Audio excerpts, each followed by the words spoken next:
Fakakta Comedy Funhouse Network.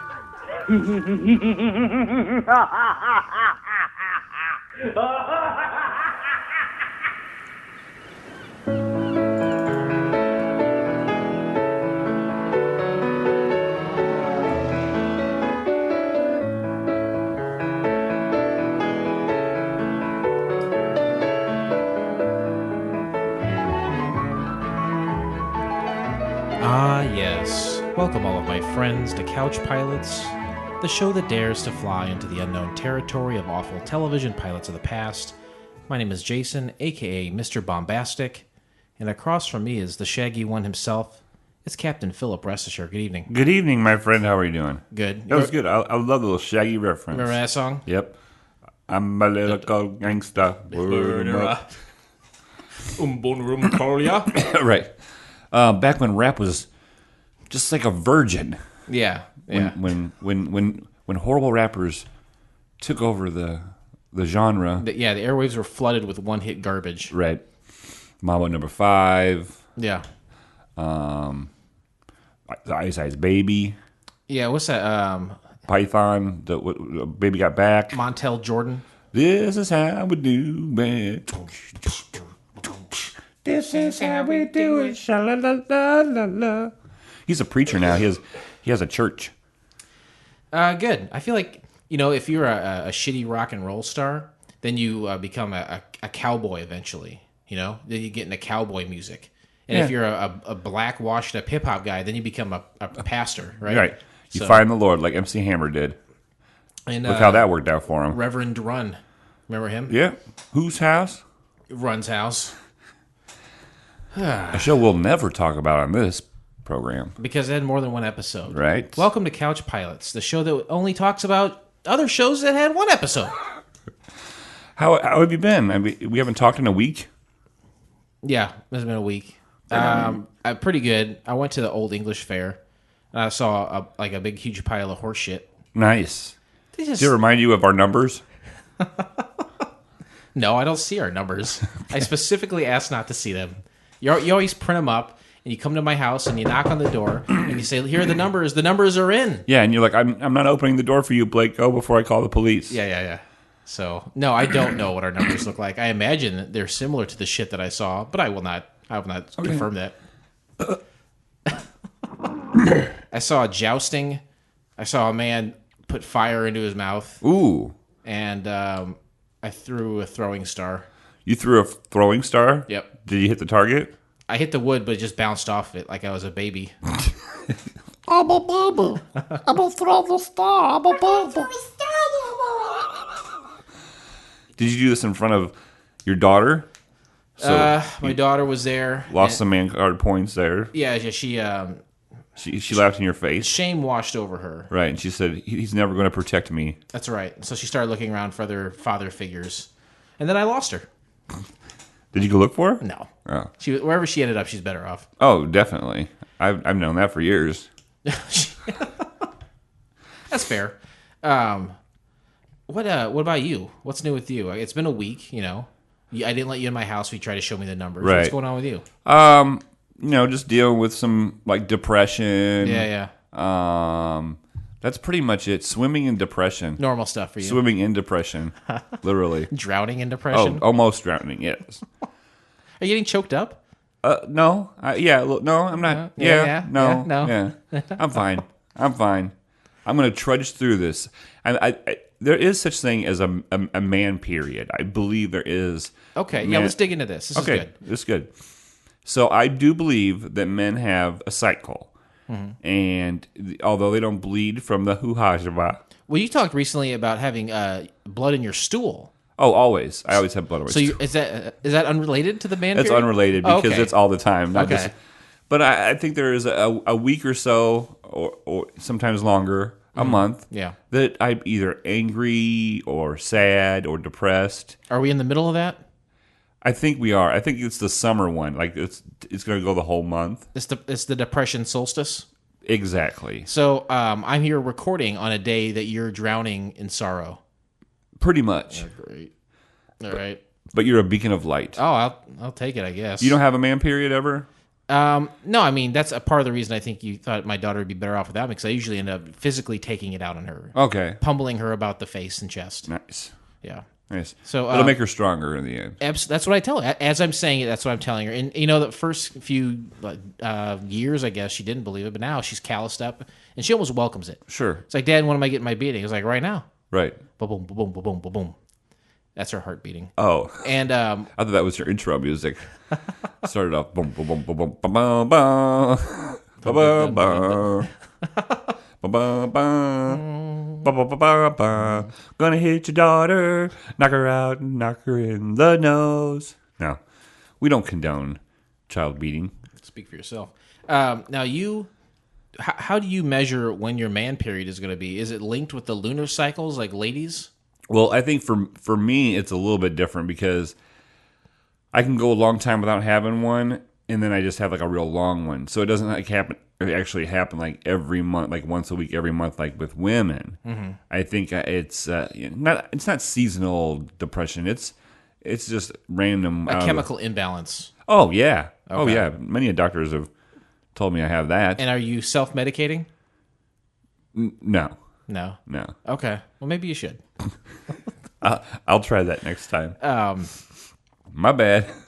No, yeah, whatever gets you through the night, buddy. Okay. Right. Well, it's a Monday, so I've got to get things, pack them up, sit on that suitcase, snap those buckles, and just leave it there because we're taking a flight.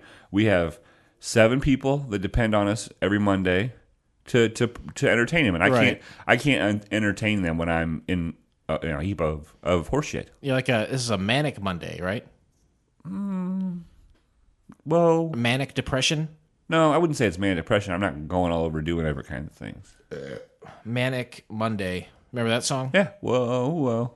Yeah. That's my fun day. Whoa, whoa. Is Monday your fun day? I wish it was Sunday. Whoa, whoa. To me, I don't wish it was Sunday. I wish it was Friday. Because Sunday, you're just going to have Monday again. Right. And no one wants Monday again. Kick it back all the way back to Friday. I think the Bangles were a good-looking group. I really do think they were a good-looking group. Yeah. Do you like better? Do you like a Bangles or the Go-Go's? Ooh. I'm a Go-Go's guy. It's 2 different time periods. Wait, what? Like late 70s, early 80s for the Go-Go's? Yeah. And like mid to late 80s for the Bangles? To me, it was a big difference. The Go-Go's were all like drugged up sluts, right? Right. I didn't like Belinda Carlisle. See, I like them.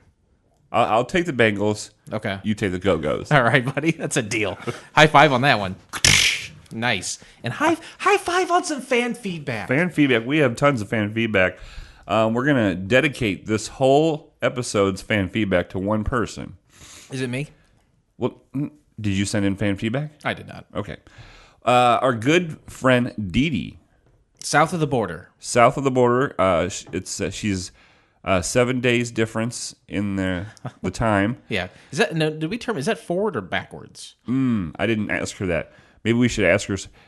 We can ask her any question on this episode, and she'll contact us. But will we know in the past? Because she's in the future? Like, by the time we ask the question, will she have already known in the future and responded back in time? Like, as soon as we ask, will we know the answer? Let's find out. All right. We released Season 9, Episode 1, The King of the Building. Yeah, great show. Great show. And Dee Dee first writes, #Toad Awareness. Oh, thank you. Nice. Wow, that she was the only person to do that. I don't believe that. She was the only person to do hashtag. Probably the only person to use our Twitter. Huh? Probably the only person to use our Twitter, too. It was on Facebook. I'll take it. I'll take it. It's still highlighted. I haven't buried it yet. The corpse of my dead toad is in my garage. Is it that big? It's about the size of a golf ball. Okay. But I had to tell my daughter about it. I didn't see her for a week because I went to Chicago. Right. And it died a few days before that. And then when I didn't see her, but I wanted to tell her in person. So this rotting corpse of a toad has been stinking up the joint for like a week and a half. Are you wanting her to look at it? No, I want to say, hey, what do you want to do with this thing? All right. Because if she wants to like they do in Australia, attach it to a boomerang and then throw it into the outback. Is this outback? Alpaca. I throw it to the alpaca. Then that's exactly what I'll do. If she wants me to bury it, I'll do that Viking funeral out to sea. That's the way I would do it. I would do a Viking funeral. I wanted to give her that option. Sure. So I really appreciate her saying hashtag toad awareness because it's meaningful. It really is to me. So she put hashtag toad awareness. Sorry, no photos. OHNC says I have to wear protective clothing when I use the car park sweeper. Smart. And I believe, I didn't research this, but OHC, I'm sure it's like OSHA. For United States is OSHA. And they also did that song, How Bizarre. Is that right? Who? How Bizarre. How Bizarre. Remember that song? Yeah, that's all I remember from it. Yeah. I think that was the band who did that too. Okay.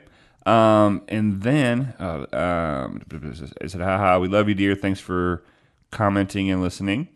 And then she says, best episode ever. Everything from naked cyclists to Cabbage Patch Kids to ex-girlfriends being called a whore by your mom. By your mom. She said mom. That's how they do it down there. People must think that I'm mad because I'm driving around the car park laughing my head off. She probably looks like a maniac, right? A maniac. Maniac. On the car park. So then I said, glad you liked it. It was fun. Thanks for always listening and giving feedback. Keep safe in the car park, ... which I am to assume is a parking deck. Because I've never heard of a car park before. I've heard of parking a car in the Harvard yard, but I've never heard of the thing you said there. She says it's both a 6-story parking deck as well as about 30 acres of open-air car parks. There you go.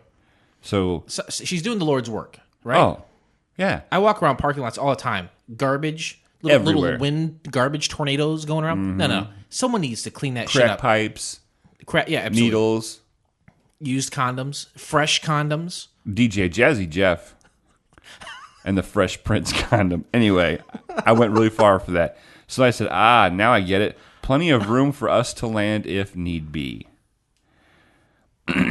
So then, and I was doing this in real time today. Isn't that great?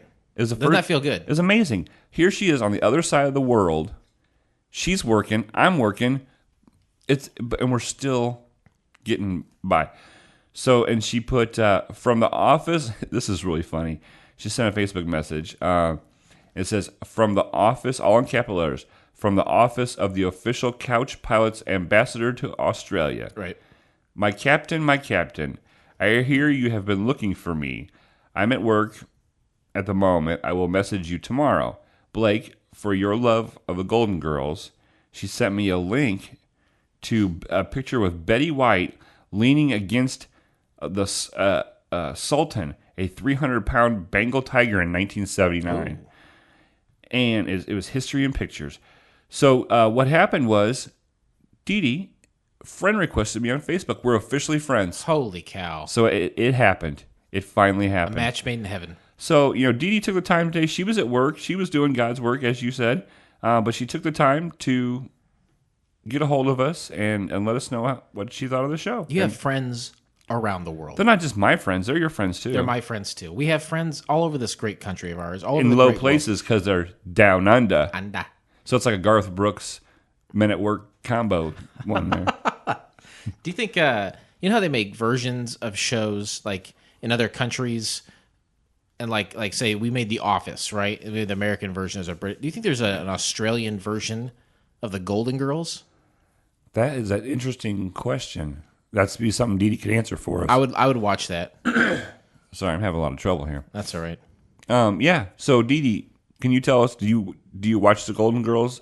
Is it subtitled or is it dubbed over? Right. Well, yeah. We both speak English, right? We do.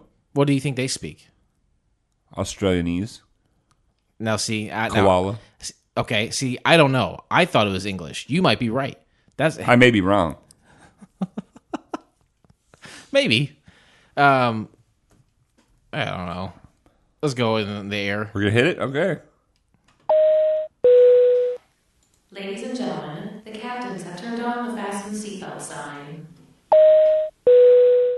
Sick of the same old TV shows on your DVR, Hulu, Netflix, and Optimus Prime? Time to dive into the sea of failed TV pilots with your favorite pilots. Nice. What do you think about that? That tells me what Couch Pilots is. Thanks, Dee Dee. Did she write that? No, I just didn't say thanks before. Oh, I wanted to thank her okay. for the fan feedback. No, yeah.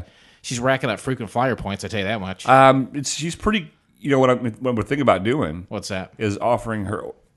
I don't know what it is. I can't get it together. I think we need to offer her a special.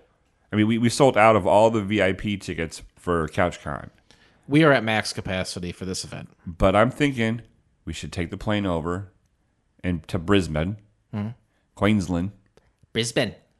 and pick her up and bring her to CouchCon in October, free of charge. VIP service? Free of charge. Yeah. Roll out the red carpet for her. Yeah, I agree. I think that's a great idea. I'd be happy to do it. Okay. I'll start off by getting us up. I'll do everything in the middle. And then eventually, I'll have to bring us back down. Right out. Let's do it.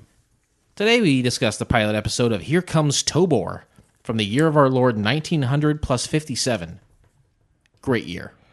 I'm assuming the world is in turmoil in 1957. You think so? It sounds like it would be. This is after World War II. Okay, so if it's after World War II, this country is partying. We're spending money. It's before Vietnam. This is the sweet spot, right? Right. 57. This is before the Beatles poisoned all of our minds with their drugs and their rock and roll music. Everything was still wholesome, right? Yeah, the 1957 Chevy was one of the classic cars of all time. I prefer the 55 because Right. it doesn't have the wings. But I like a 55. You're a purist, though, right? Yes, first things first. I'm the purist. 1957. Honestly, from all my extensive research, I can clearly say it was a great year. Oh. But I didn't experience that year myself. Right. As a matter of fact, some would say, and accurately so, that I was negative 24 years old. Yeah, because I was negative 18. Yep. That sounds right to me. So we don't know. We don't know. So this is uncharted territories. All we know is about the books we read. Anne of Green Gables. What was that? On Golden Pond. I loved On Gone Behind with Sissy Spacek Yeah. and her dad. Her dad was in the movie as the old man. And they poured the pig's blood on her. Loved that movie. It was scary, but it was loving. Yeah, I agree. Yeah. They did it the right way. It's a good mix. Oh, yeah. But reading those books, it might help me, and seeing pig blood on Sissy Spacek might help you. But what about all of our listeners out there, all 7 of them? Oh, Henry Fonda and Jane Fonda. Right. Gosh. Is that Sissy Spacek? No, I was thinking of we were thinking of Carrie. Carrie, big blood on your face. Carrie. Sorry. No, that's all right. This show is built on the backs of your songs. 1957. Let's go back in time. Let's close our eyes and keep them closed for 7 to 8 minutes and have our brains go back to 1957. And we'll do so by me reading things. Okay. Number 1. Can I comment on them or just let you read them? You can comment on them. Okay. This is not interesting. Okay. 1957, August 21st, the USSR, the very same that the Beatles sang about, launches the first intercontinental ballistic missile.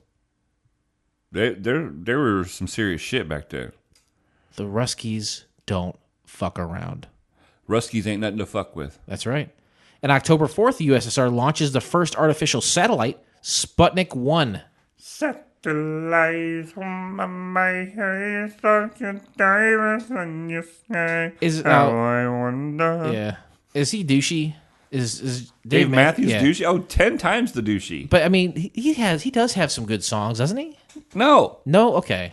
I feel like he does. I feel like he gets a bad rap. I'm not gonna follow Dave around the country, but I'm not gonna like totally shit on him either. I feel like he's got some good songs. Okay, well, I don't know. to each his own. November. But we put a fake satellite. Not us. The Russians did again. No, it was the Russians both times. Yeah. Oh. And then November 3rd, the USSR launches the second artificial satellite, Sputnik 2, carrying the first animal in space, a dog named Laika. Aw, it died probably, huh? Oh, I'm sure. In the reentry, it probably burned up like a candle. 1958, the next year after this pilot, January 31st, the U.S. launches its first satellite, Explorer 1 failures. Right, but we're behind already. Great. Way to be number 2, America. Right, yeah. Number 2 all the way. Yeah, they say USA all the way. More like USA No way. Next. The next one after first. I saw a Facebook post today. It was like, we're still I think it was from Lori Garcia. It's like U.S. is still number one. It's like most prisoners, most rapes, most most cities named Springfield. Right. Most states in the United States. Right. Stuff like that. But it was just saying that we're the shittiest country in the world. Most Minnesota. Do you think that we could get citizenship in Australia? You know what I would like to do? I would like to do a live show in Australia in that little half cone thing by the water. The Sydney Opera House? Yeah. I think we would do a great show. Hopefully, we'll get a hold of Dee Dee and see if she can book that and see what it would take to get that booked. I think that's part of being an Australian citizen is everyone gets one day for the Sydney Opera House for themselves. You just have to book it. They can play it, or they can play on it, or they can play music on it, or they can just walk around it, or they can tent or camp overnight. That's their God-given right. Yeah, it doesn't matter what they can have sex on it. Mm-hmm. Can you imagine sex with it? Can you imagine how loud that would be? Amplified sex noises? That would be awesome. What do you think that'd sound like? Well, I'd rather not say this is a family show. It is a family show that we do. I know how we can get to Australia, though.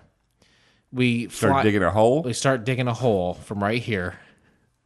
Or we could go to the UK and then commit a crime, and then they'll send us there. Really? Because that's what it is, right? It's an island full of criminals, minus Dee Dee. The England used to send their criminals there. Were they smooth criminals? I mean, not as smooth as you and I. We'll set the smooth standard. Huh. I didn't know that. So we could get there in a roundabout way by committing crimes in England. It seems like we just fly the plane over there and land. Or dig that hole. 1957 was the peak year for the baby boomers. Baby boomers. That's after the war, all these guys come back and they're having sex with their lady folks. Yep. And it's, everybody's drinking, everybody's partying during the week and everything. Money is rolling everywhere. Yeah. Everybody's making money. That's right. When you're making money, what else you doing? You humping. Making babies. Pump, pump, pump. And then they all had babies at one time, and it ruined our country. Yeah. This country's been ruined. It overpopulated the country. Everyone says, the baby boomers is a great generation. No, not for us. I'm the great generation. Right. Me. All right? Not them. Me. You're Generation X, aren't you? You're an Xer? I don't know. I think I'm too old to be an Xer. Are you really? I don't think so. You want me to Google it? Sure. And why you Google it? Elvis Presley, that same year. Don't be cruel.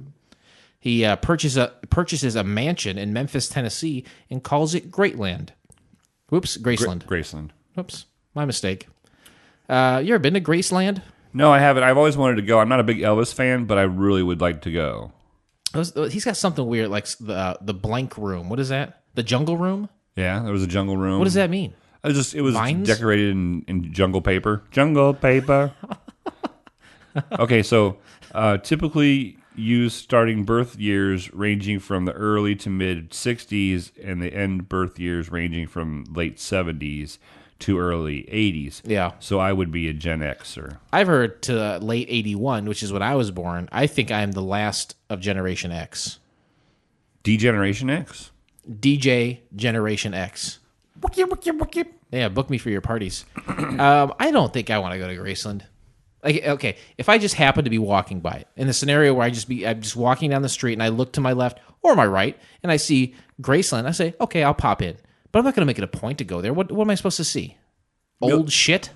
Yeah. I mean, I would go. It's a lamp. You go to Memphis, right? Sure. That's where it's at? Yeah. Is it in Memphis? Yeah. You could go to Sun Records. Molly's got cousins that live down there. We can go stay down there. So, but I'd go see Graceland. To me, I feel like he's one of those guys who just had all this money and just did tacky shit with it. Oh, of course. So, like, the house he had so much money that he didn't know what to do with it. And back then, it was just he would just spend it on whatever because he had so much of it. Yeah, but I mean, I don't know. I don't like it. It seems like it'd just be an exercise in tackiness. It was the 60s. Yeah. Yeah. Okay. Tacky. They weren't. Look at Charles Manson. Yeah, tacky guy. Why did we choose to watch this show? There's 3 simple criteria that we use here at Couch Pilots to make it fair in a level playing field for all of these pilots. Yep. 1, it had to be one and done. It was filmed, whether or not it was broadcast, but there was only one. It did not go to you don't series. even need a live studio audience. No, not necessary. 2, we had to be able to find it on the interwebs because we had to watch it to rate it. And 3, it has to be free. We cannot pay for this. We can't expect our listeners to pay for it to watch it as well. No one would do that. I wouldn't. They don't even pay for this. Roles reversed. I'm listening to Couch Pilots. Oh, I'm not paying anything. I'm not going to pay to listen to a pilot or watch a pilot. Really? No, absolutely not. Would you? If I was listening to this show, I would pay like $5 a month. Well, you're generous. Where can you find Here Comes Tobor to watch yourself? We can do so by subscribing to Couch Pilots in iTunes or your favorite podcast app of choice, and then click on one of our classically blue links in our show notes, or go to YouTube, and you know what to do, tube. I'm amazed every time I hear it. I cannot believe you created that. I can't believe you didn't like it at first. It does grow on you. It's like a couple of girls I've dated. They grow on you? The longer that you spend time around them, the more they grow on you. I thought it was going to be an allegory for STDs. No, I've dodged those pretty much my whole life. Over 100 women strong, clean as a whistle. I wouldn't say clean as a whistle. Clean as a classically blue link? Yes. Okay. And what does that even mean? So our new listeners are like, I don't care. I'm colorblind to link colors. You shouldn't be. No, you need to get some special lenses for your contacts or glasses, because a classically blue link, we worry about the safety of our listeners' computers, phones, and such. And so what we do is we put these links through the pachinko machine. Right. They're tested for viruses, STDs, right. Hate crimes, any kind of fever, hay fever for sure, and hate fever, exactly, and any child pornography or anything. Right. So when you click a blue link from Couch Pilots, you're going to be safely go to right where you're supposed to. Mm-hmm. No problems. No problems. Oh my God! Did you just throw up? Yes. Flight attendants, prepare for takeoff, please. Oh, yeah. To the skies, my friend. To the open skies. Waving to DSJ down there, looking out the window. Yep. Golden cones are flying. He's got a brightly colored golden baby Bjorn. Yeah, he's got a new thing where he can, like a papoose thing, that he can put the baby on hanging over his shoulders on his chest, and he's teaching the little one how to fly the golden cones. You remember when a mom called and she said that he was born with golden cones? Yeah. He came out with cones. Yeah, he was. Yeah. It is destiny. Sure. Yeah. Yeah, he's like, it's like his destiny, right? Destiny? Summary of the pilot.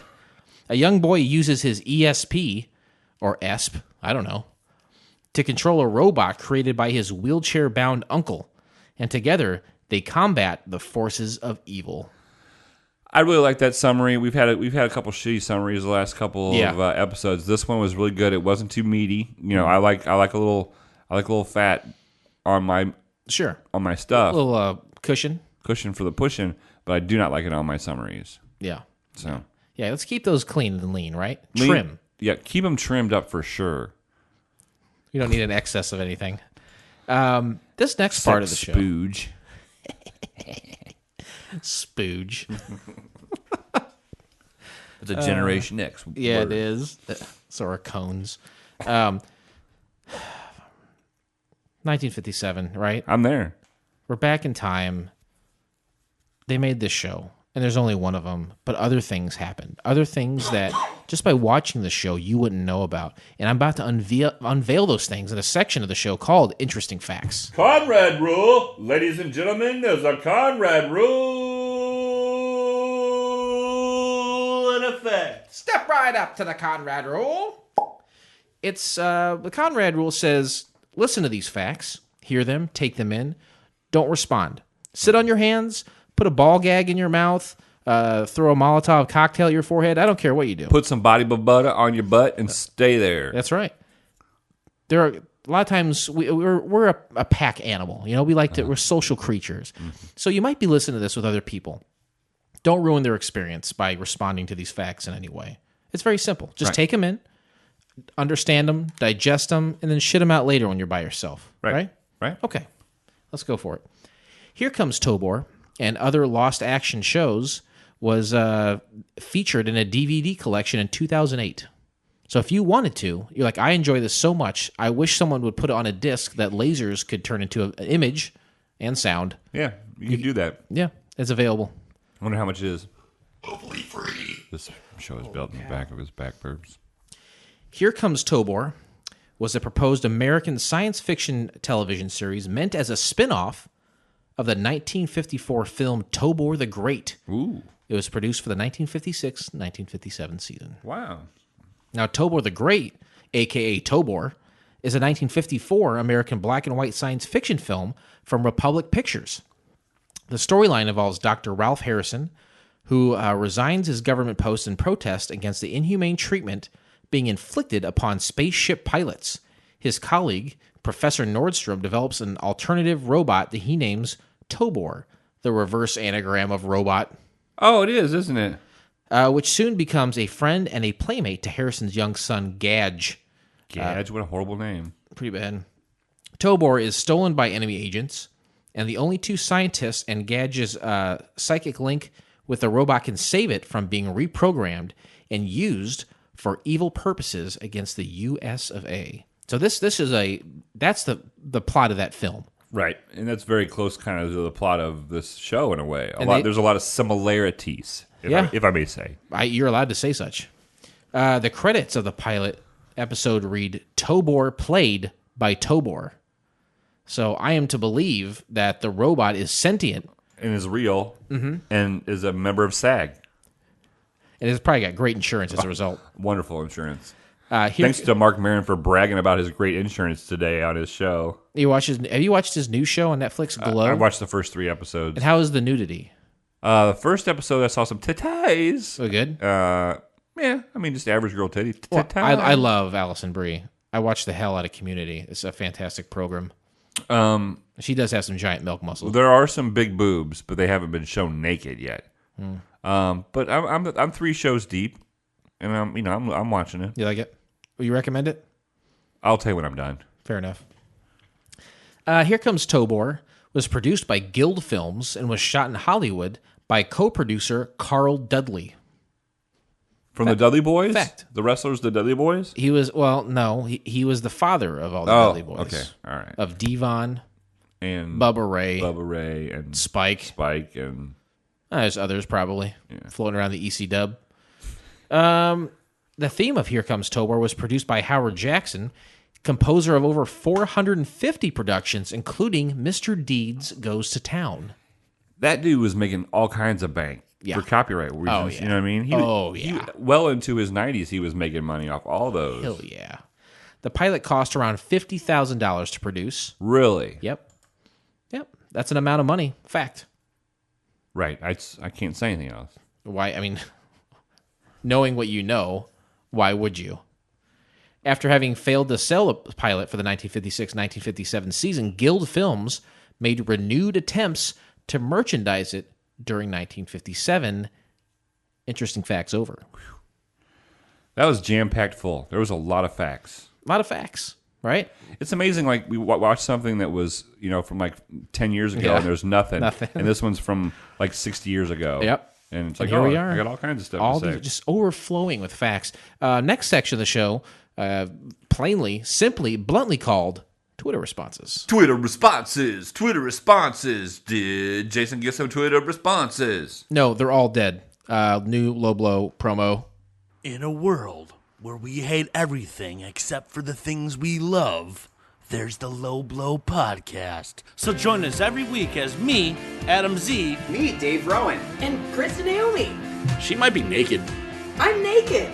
Fill your ear holes with unbiased reviews of movies, TV shows, comic books, anything Florida does, and basically the rest of the internet, right here in the FCF network.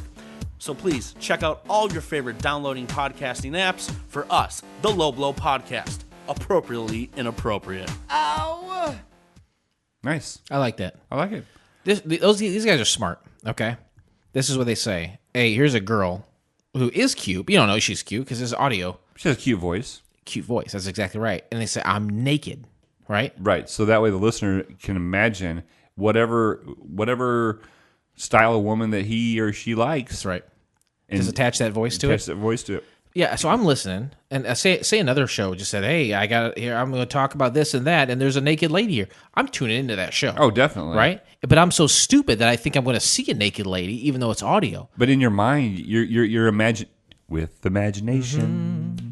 I'll get there. Michelle's built on the back of his songs. I wrote. Oh, I already sang that song one time. I Rode a roller coaster. rode a roller coaster From once, Coney Island to and it Key was- West. Yeah, exactly. It was a You held on with one finger, so Yeah. the other 10 could rest. took 15 hours on that roller coaster. But no, I would listen to a show like that, and then I'd be like, oh, I didn't get to see a naked lady. But the Low Blow podcast is so good, you're going to come back and listen to it over and over again. Exactly. You're thinking, I'll see a naked lady. That's how they get you there. Mm-hmm. They're Maybe we need to come up with like a naked lady thing. I'm not sure anything could save this show. Okay. Hey, come on. That depression, Hey. you're just helping me get through the day. cut up and down, right? Not across.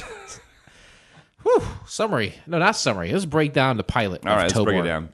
Good old Tobor. Robot. Look out, folks. Here comes Tobor. That was instantly at the beginning. That's right away. And then you see it cuts to like a garage, like a lab, and there's a guy in a wheelchair, and he's got a computer in the backseat of his car. Okay, I thought I was dreaming that. Because later, I mean, they spend some time in this laboratory. Oh, yeah. But then why is there, it's like an old Buick or something, or an old hatchback they opened up, and it's like, I got all this tech in there. Yeah, and there's a lot of just really basic, like little, 1950s beeps and stuff. And then there's this mysterious sound on the solar radar. Yeah, so you got all this, and I love old tech. Personally, I don't like to use it. I don't know what it's used for, but I like the aesthetics of old technology. I like to use it as like a decor in my home. This guy in a wheelchair, he's working on this. I mean, he looks like he's playing with a Nintendo Advantage controller. Right. You remember that controller? Yeah. And but there's like a signal, and it's beeping, and it goes on for what seems like forever. Right. Is it driving into your head? Was it just annoying the shit out of you? Yeah, like it was definitely me? is. And during this, he's the speaker is what's making the sound. You have the third person that's the third person on the call sheet for this is the speaker. There are so many shots of just the speaker throughout this whole thing. I thought it was like, this is a third star of the show. It's funny, is high on the call sheet as that speaker was after this pilot. Never worked again. Right. I think we saw him in some other things. The guy in the wheelchair, he calls Steve at the FBI. Just dials one number or on his rotary phone.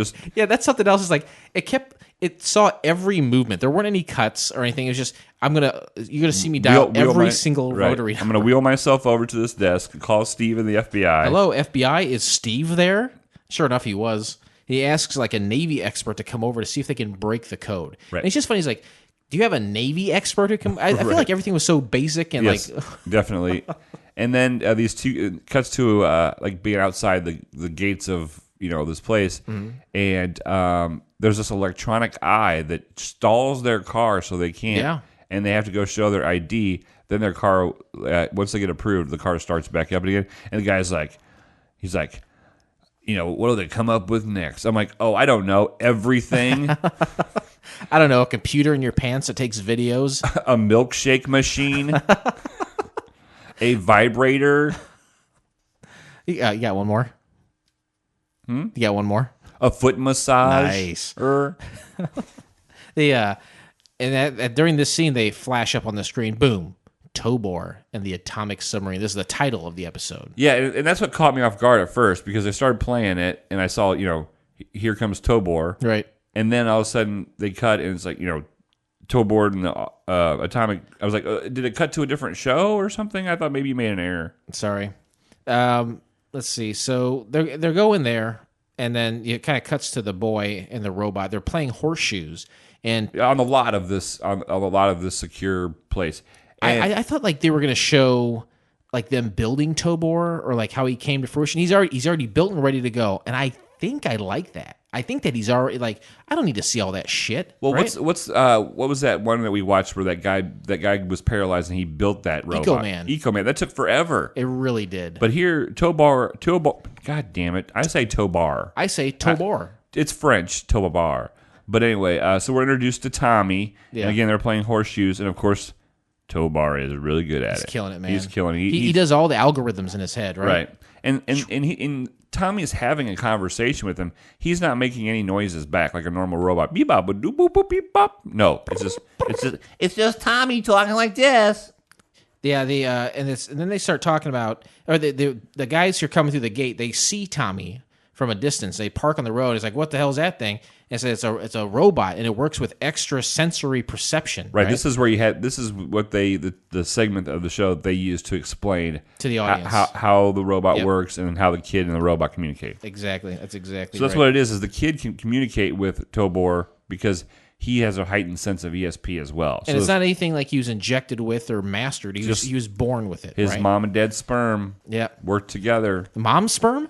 Yes. Women have sperm? Oh, yeah. You didn't know that? I didn't know that. Yeah. You got to be careful. You get pregnant. Oh, shit. Just be glad you've been swallowing. I just let her shoot it in my ass. Back in the lab, they're trying to figure out what this signal is. And they got Lieutenant Talbot, Steve, and then Tommy, like you said, is the boy. And then they start saying how Tommy is cleared for confidential material, and he's like 8 years old. Right. He's like, the admiral's like, we should probably call Washington, and the professor's like, yeah, you better. Yeah. You better do that. And then he starts to explain this stuff, and he's like, well, wait a minute, Tommy's in there, he's like, should I not? Yeah, let's not say anything while the kid's here. And the professor's like, hey, my nephew is cleared for all top secret information. I'm like, what the fuck? Yeah, this fucking kid's got more clearance than you, Lieutenant Talbot. Lieutenant Dan. Lieutenant Talbot, ice cream. And then you get speaker close-ups. You get some more speaker close-ups. And then some stock footage of like planes taking off of a carrier. Yeah. Right? And again, you see that old tech. I love that shit. I like to find it at old garage sales, and they're like $3. This is a piece of garbage. I'll take it. Right. I'll clean it up, and I'll put it on my mantle.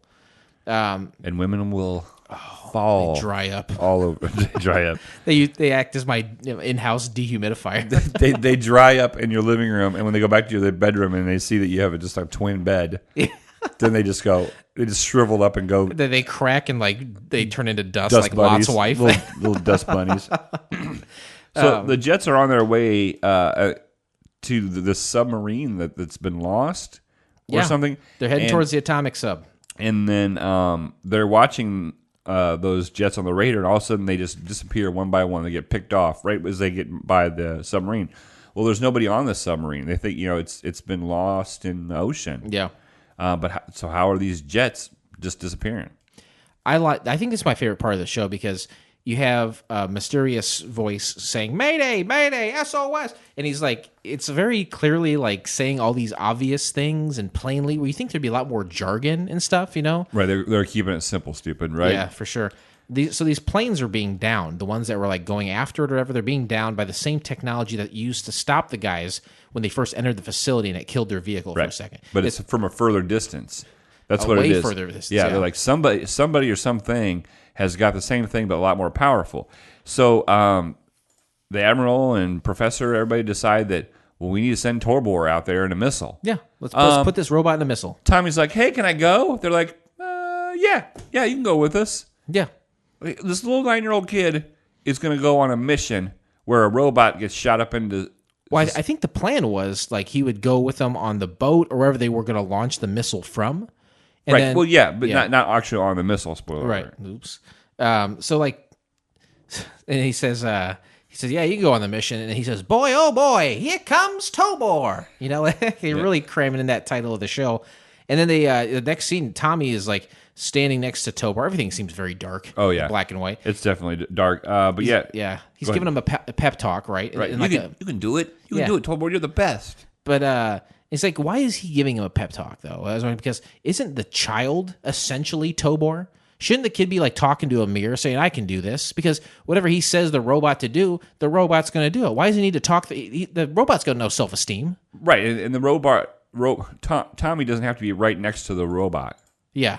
Don't put him in harm's way. Don't let him stand inside the missile. That's exactly what he's doing. He's standing in a missile, and then he accidentally gets trapped inside the missile, which would surely kill him instantly. But Tobor was holding on to him and was better than any seatbelt could be. That's right. So they blast him into space, and the wheelchair guy's like, all right, he's up there. Where's Tommy? He's in there. Oh, shit, he's dead. Right, yeah, just instantly. He's like, didn't start crying or nothing. He's like, yep, he's goner. Yeah, and he was kind of bummed, but not the reaction I would have if my nephew was incinerated. No. So they cut to the missile, and the boy is not dead. He's alive. And the wheelchair guy walks, quote unquote, nice, The others through how they'll be using Tobor to complete the mission. But they don't know yet that Tommy's alive. They still don't know. And so they're like, okay, well, it was funny because like they had 5 steps to this mission. Yeah. And they're all represented by a light. So the box. Yeah. So when he had the RC remote control car thing. Yeah. To do all this, that's how they were going to confirm that it was getting done by Tobor, is that this light was going to light up. Yeah, I don't know how those two things are connected. And he's talking to the other guys while the missile is in the air. He's saying, this is how it's going to work, blah, blah, blah, blah. I feel like this is something they should have discussed before they launched a missile. Right, you know? They invested a lot of time and money into this, and I'll tell you all the details when we get there. You know what I think we're going to do, guys? I think we're going to wing it. Yeah, and that's the same reason why Tommy is in that missile up in the air. It's because they did not use proper protocol. That's right. And they said, you know what? The first thing you got to do when this box is going to light up, he says Tobor is going to have to enter a life raft, but then they say that he's already done it. And they figure out it's because Tommy's controlling it. Right, he's like, oh, because okay, here's the deal. This was kind of confusing, but it made a lot of sense. So Tobor, you can tell it to do stuff through ESP, right, or through electronically, but he can't listen to 2 things from 2 different sources. Mm-hmm. So if he's got Tommy telling him to do stuff with ESP, he can't. He freaks out and he goes crazy. Yeah, he starts swinging like a madman. That's how they realized that Tommy was still alive, because he was doing all the steps. Because Tommy was briefed, obviously by the professor. He knows all the steps. Yeah, he knows all the steps are going to happen. So that's how it all happens. Is Tommy can only talk to him or one master at a time, please. Mm-hmm. You know, that's what I tell my wife. So he's the boy is on the raft, and Tobor gets into the sub, and he's like, "Hurry up, Tobor, come on!" He's like, "He's only been in there for 30 seconds." Right? He's checking it for radiation. It takes a little bit more than 30 seconds, Tommy. And you think it'd be radioactive in there? That kid would turn into a monster or something. But well, he checked it, and then Tobor said it was okay. See, this ESP thing also helps that you don't have to have a voice for the robot, which would cost more money. That's true. That's exactly even though Tobor was played by Tobor, he probably would have to be paid more. Right. If you have the more lines you have, the more SAG points you get. SAG bucks. So the boy gets clearance from Tobor to enter the sub, and then Tobor breaks something due to his sheer unadulterated strength. Well, yeah, and I didn't know if it was like the wheel. It almost looked like a pirate's wheel on a ship, right? Yeah, kind of. Anyway, so the guys intercept or break an incoming code back at the lab, and they say, "Oh my God, this submarine is going to explode." Right, it's got a bomb on it. Yeah. It's going to go off in like 2 minutes. We got to get Tommy and Tobor out of there. And so while they're trying to fix the sub, Tobor starts going bonkers, and that's when Tommy realizes he's getting an intercepted signal, like you were talking about. And it's like, oh well, they must be trying to control him, and I'm trying to control him. So I'll just shut up. Yeah. It kind of this is where it reminded me of Eco Man. This is where I made a note of that. I was like, it's clunky and he's kind of slow. I do kind of already like it better than Eco Man because it's shorter and sweet, and you see a lot more of the robot. Right. So, but it reminded me of that because he's large and clunky. Mm-hmm. Then they come across the time bomb, and then Tommy instructs Tobor to. He says, "Toss it a mile." Isn't that what he said? Yeah. Toss it a mile into the water. And then boom. Tobor is hellified strong, right? Oh yeah, you'll see this later on how strong he is. So 2 minutes till the bomb was going to go off. He throws it out. Boom, it's gone. And so Tommy, I'm sorry, I'm ahead of myself. So we're back to having Tommy control. Yeah. Tommy is back to having control over Tobor. So they kind of realize it back at the lab. He's like, "Oh, I think Tommy's okay." And he's controlling him, so we're going to back off and let him do his thing. Right.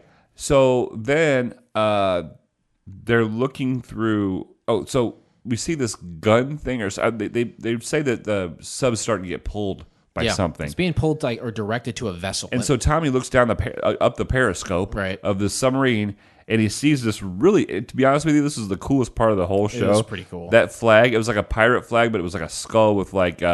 lightning bolts. Yeah. It really was pretty cool. It really seemed not to go with the rest of the motif. Like, it was cool. It was kind of like a pirate ship or something. Right, they called it a pirate ship. And so here I'm thinking, I thought it was going to be over. He throws the thing, it explodes, the ship goes back, they're done. But I think what we're doing is venturing towards Tobor kicking some major ass. And I'm excited to see this. Major Tobor ass whooping about ready to go on.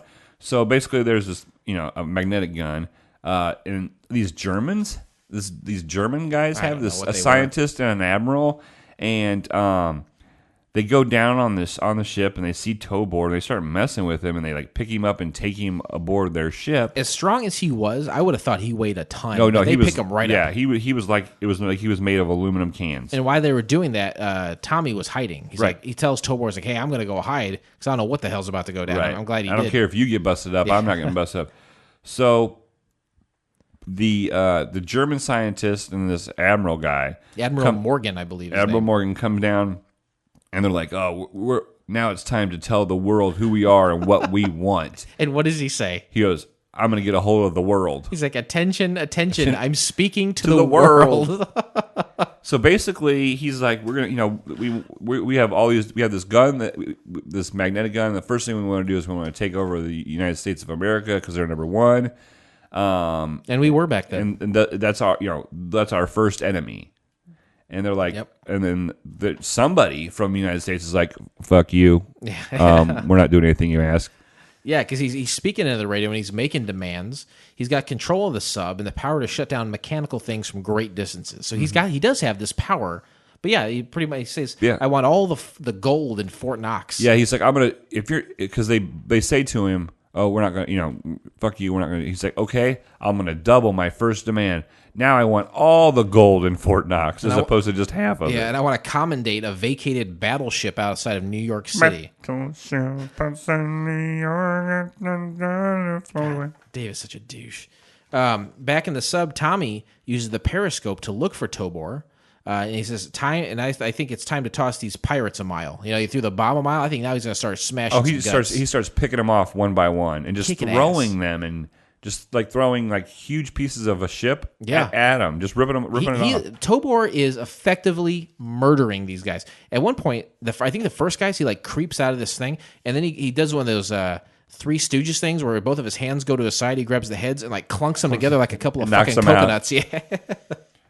And guns don't stop him either. They were shooting him with guns, and it didn't stop him either. So he's throwing guys overboard. He's smashing them together. He's even doing like standing lariats, just like boom. He's like the worst wrestler ever. But and so they're starting to worry because the U.S. government is gonna shoot an atomic missile at these guys. Yeah, and so the professor and those guys are like, "Oh, we got to get Tommy out. They don't know Tommy's there. We got to get Tommy and Tobor out of there."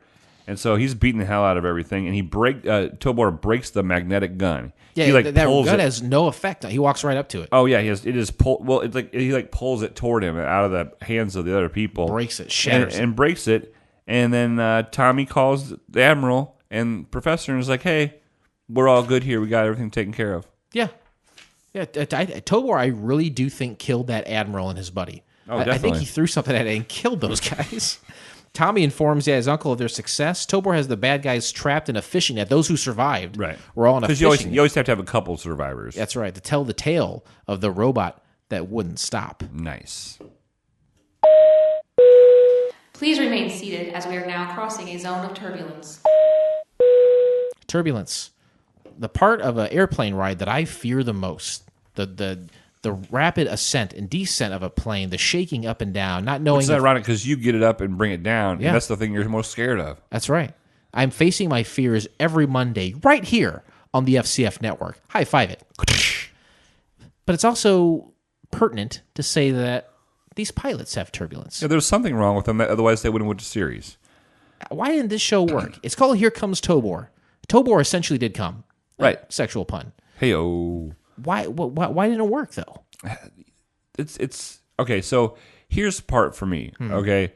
This was kind of like a Lost in Space meets Dennis the Menace, okay? Yeah, it's a mashup. That's pretty damn good. And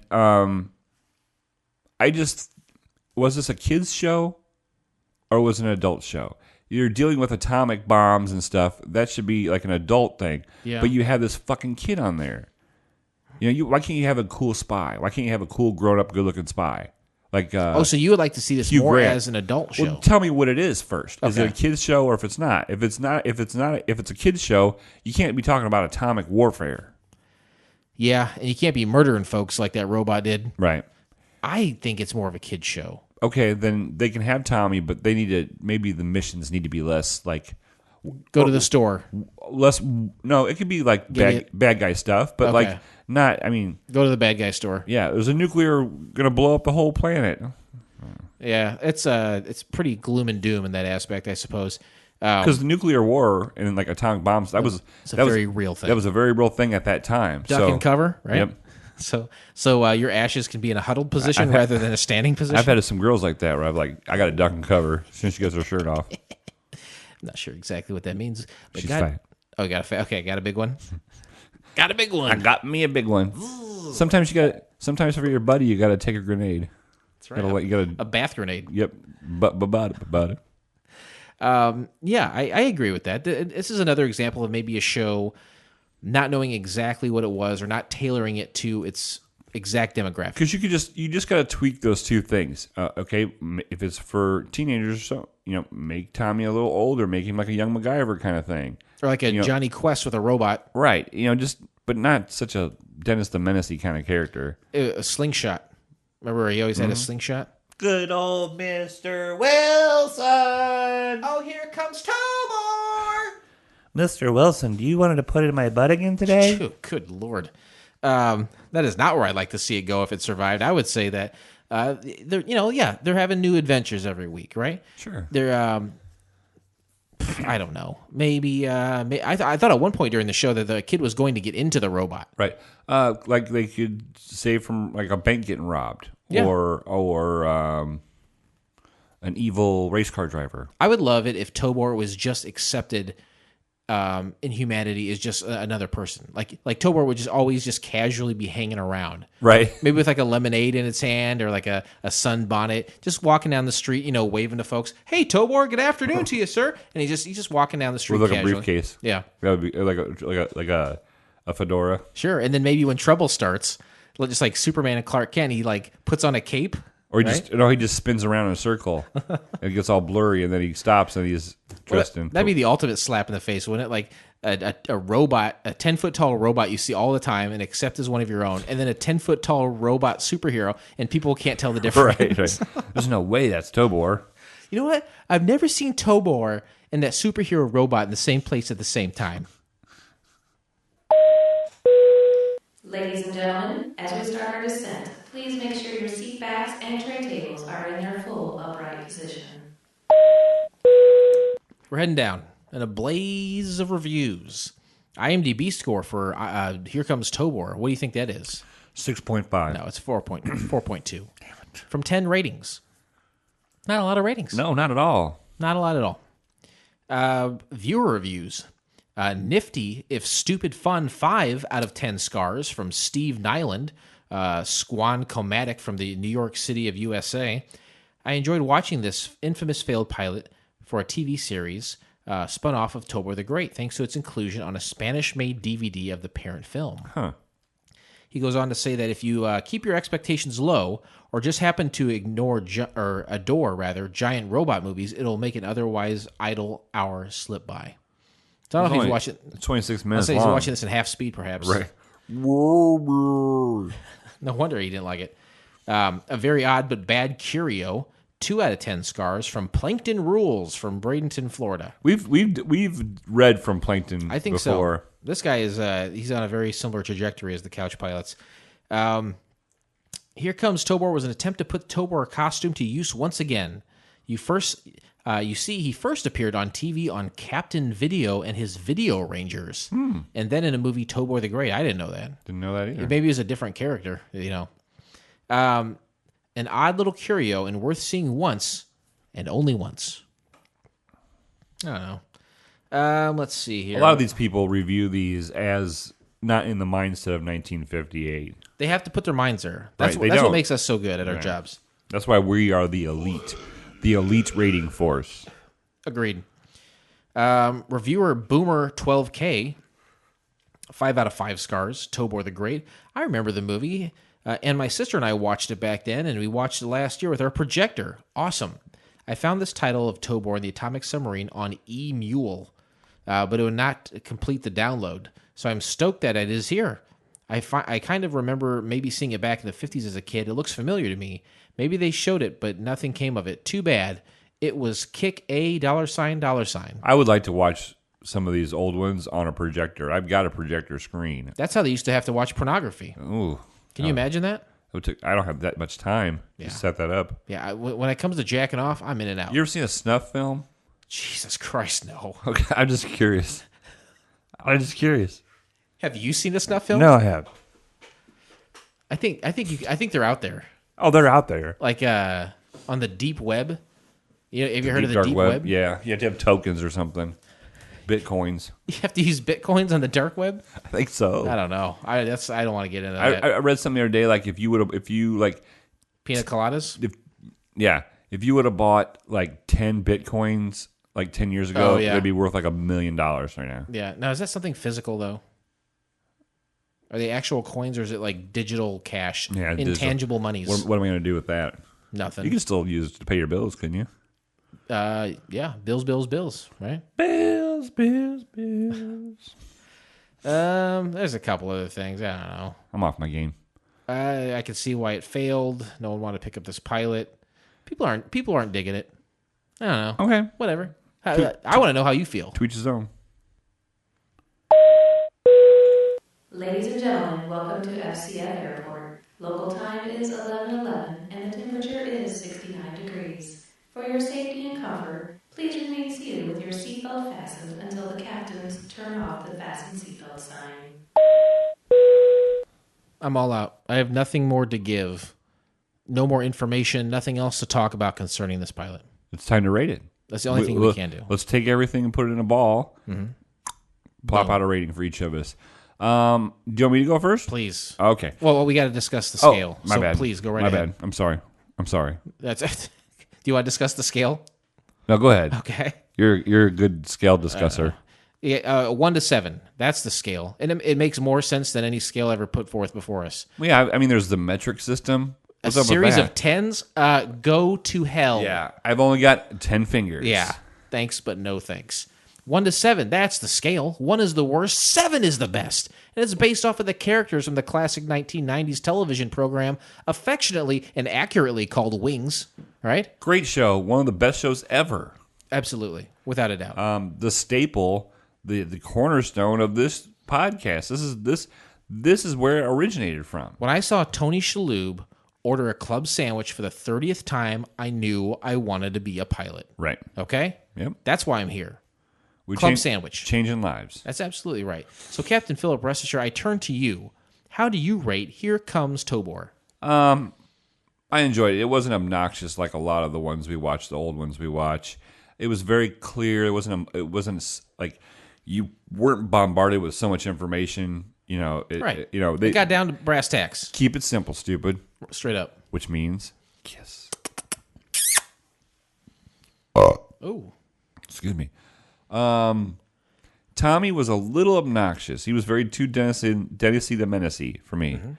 Mm-hmm. Tone him down or bring him up to a teenager or bringing him up to like a Rock Hudson. Nice. Gay as the night is long. What? Tobor the robot, to be honest with you, not bad. We've seen a lot of robots. Wasn't a bad robot. Pretty good robot. Love that speaker. He was better than the Andy Kaufman robot, I think. Right. Definitely awesome job by the speaker. Oh, yeah. Third on the call sheet. Great speaker. Come on. It wasn't bad. If I'm in 1958, yeah, I'm gonna give it a 5. Give it a 5. Okay. I'm gonna say a 4. Yeah. I was about to say a 4, but I wanted to go 5. Yeah, this is not bad. I enjoyed it. I think it was fun, but yeah, there were some heavier themes, and I think I don't understand. Put it on Saturday morning, right? The kids want to watch some goofy shit like this, and it would be fun. You put it on the same time as that Solar Knot show, right? Remember that? Yeah, $50,000. $50,000. That's all it took. You couldn't make a cartoon, a 15-minute cartoon with that now. Not even close. So I say a 4. You say a 5. Yeah. And we close the book on Here Comes Tobor, never to be mentioned again. Ever. But we're not done. Join us next time, won't you please, when we watch the pilot episode of Not Another High School Show. Here's a little something to wet your whistle. A parody of popular teen TV dramas such as Beverly Hills 90210, Dawson's Creek, and Laguna Beach.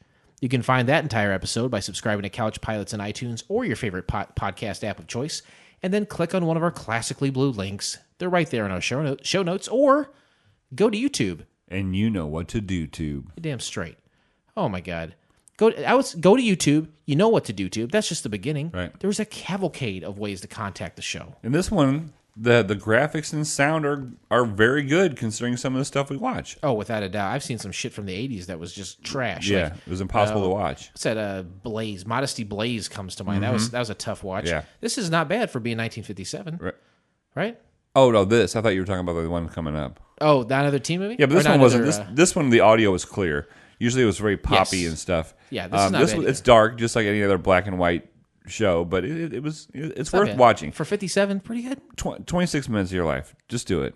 CouchPilotsPodcast@gmail.com. Facebook, Couch Pilots Podcast. Twitter, Couch Pilots Pod.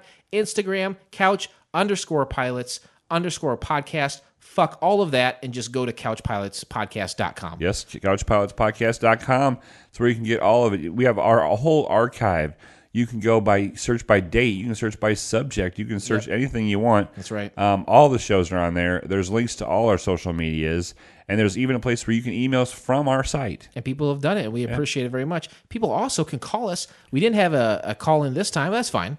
Maybe next time. 910-PILOTS-1. That's 910-745-6871. Call into the show.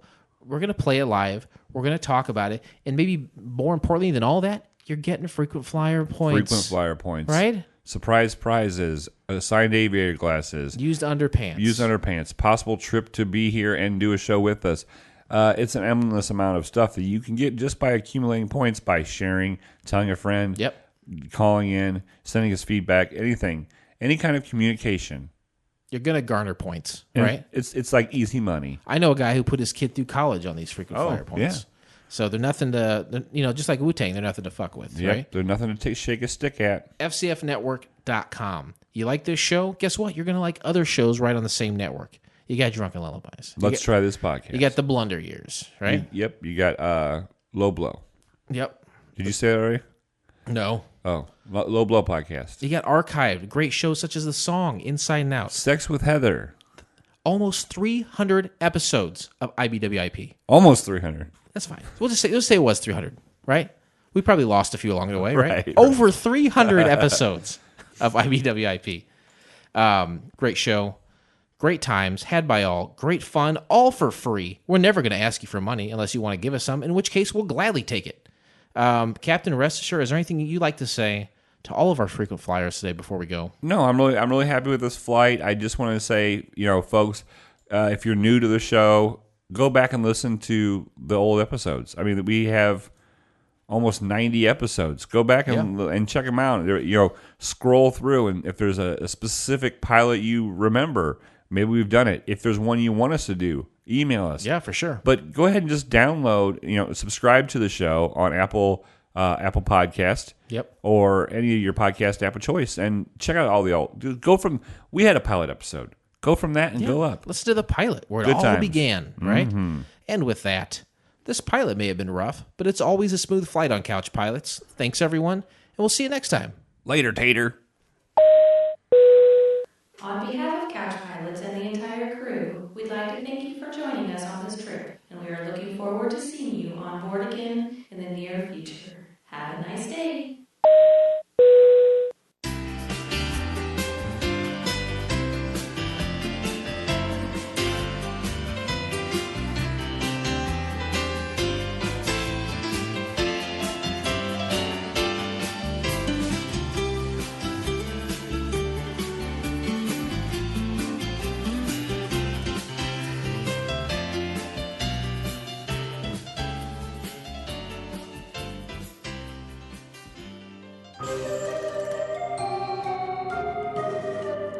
This has been a Fakakta Comedy Funhouse production, produced by Jason Tosher, executive produced by Blake Clayton. For more information and content, go to fcfnetwork.com.